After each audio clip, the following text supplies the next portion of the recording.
Hi, I'm Steve from Flice Bicycle Shop, and I want to show you today how to change a flat on a bicycle.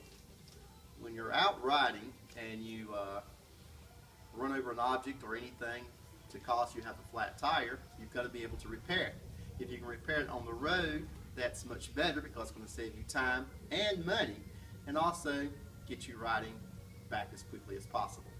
This is a standard 26-inch wheel. It's alloy, it's quick release, so it's easy to remove from the frame.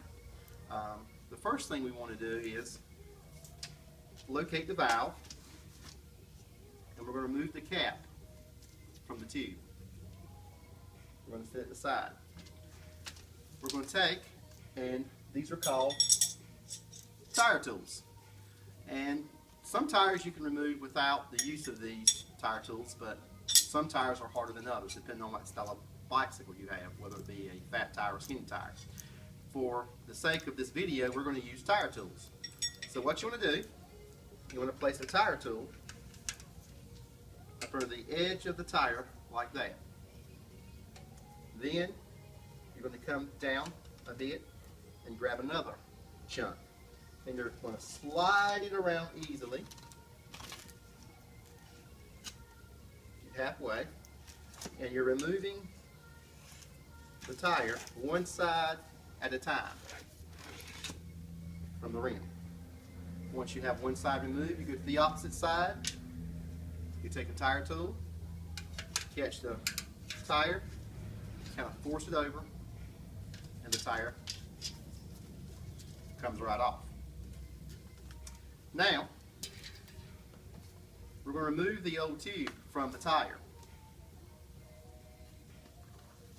I'm going to simply pull it out.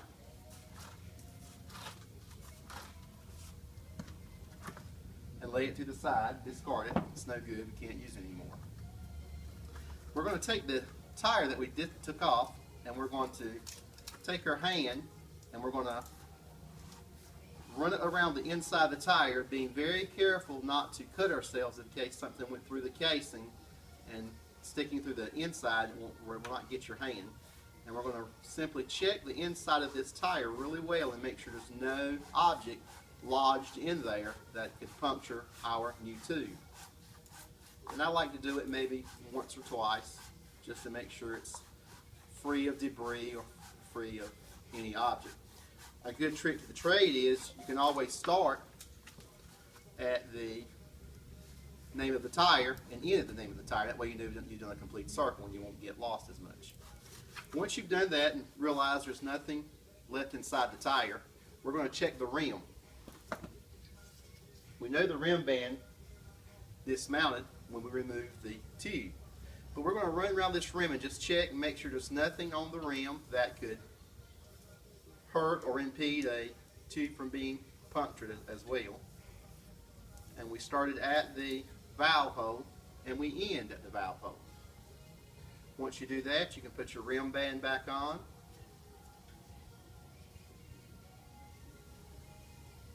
Making sure it's straight. And we can run around one time, make sure that the rim band is secure. And we're ready to install our tire and tube back on. This is a brand new tube. It's 26 by 195. We're going to take it, and what we're going to do, we're going to use a standard bicycle pump, and we're going to put enough air inside this tube to make it round, to give it some form. Like that. Now we're going to take the tire and we're going to go back to the decal. We're going to place the valve inside the tire with the valve at the decal, and we're going to insert this tube inside this tire all the way around.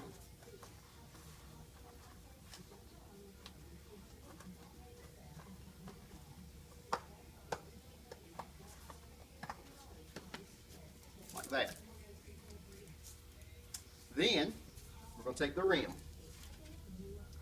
and the skewer side is always on the left side of the bicycle. So we know this is going to be the left side of the bicycle. Tires have a tread design which show you which direction the tire needs to go. On this particular tire here, the tread design is forced in a V shape like this, so the tire rolls this way. So the tire has to be mounted this way, correct, for it to be correct on the bicycle. Notice we're starting back at the valve. We're going to take the valve and set it inside the hole. And we're going to seat one side of the tire at a time. We're just going to push it right on,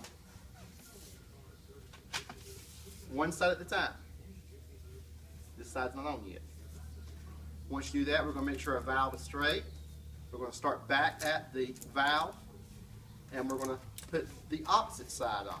Notice I'm not using any tire tools to reassemble the new tube inside the rim. That way you won't puncture the new tube as you're doing it. Once you have it on like this, you just kind of check, make sure it's seated pretty good. We're going to take it, get back to the valve. We're going to take our pump, and we're going to put a small amount of air in it to give it some form. There's no set poundage. You just want to go where the tire is being blown up enough that it gives some shape. I'll say probably around maybe 25 pounds, 35 pounds is enough. I'm going to remove the tube, the pump, and we're going to take the wheel and we're going to spin the wheel. And what we're looking at this bead. We're making sure this bead is consistent, that it's not going up and down, because if it's going up and down, that means the tire is pulled out too far on one side and it'll need to be seated back in. As we spin the wheel, we're checking to make sure this bead's okay. This side looks fine. Go to the other side. It looks fine as well. So we're going to continue now with inflating the tire. Put our pump back on.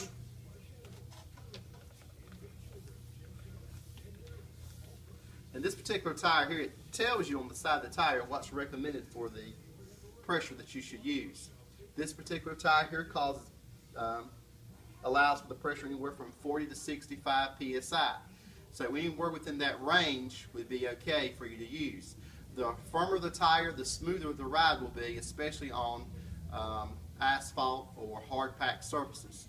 The softer the tire, the better it is for riding in terrain such as gravel, sandy areas, grass, and such. For this particular tire here, we're going to go ahead and put it up to about 60, 65 pounds, which is the max, because this individual is riding more on the asphalt.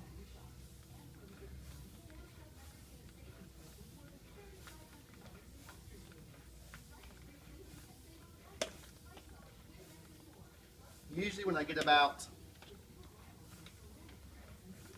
40 pounds, I remove the pump again, and I spin the wheel off again also to check to make sure that the bead is still seated properly, because it can still blow off when you're airing it up.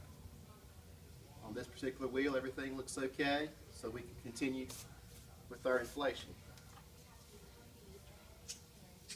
My pump has a built-in gauge. Easy for me to read what poundage I'm putting in.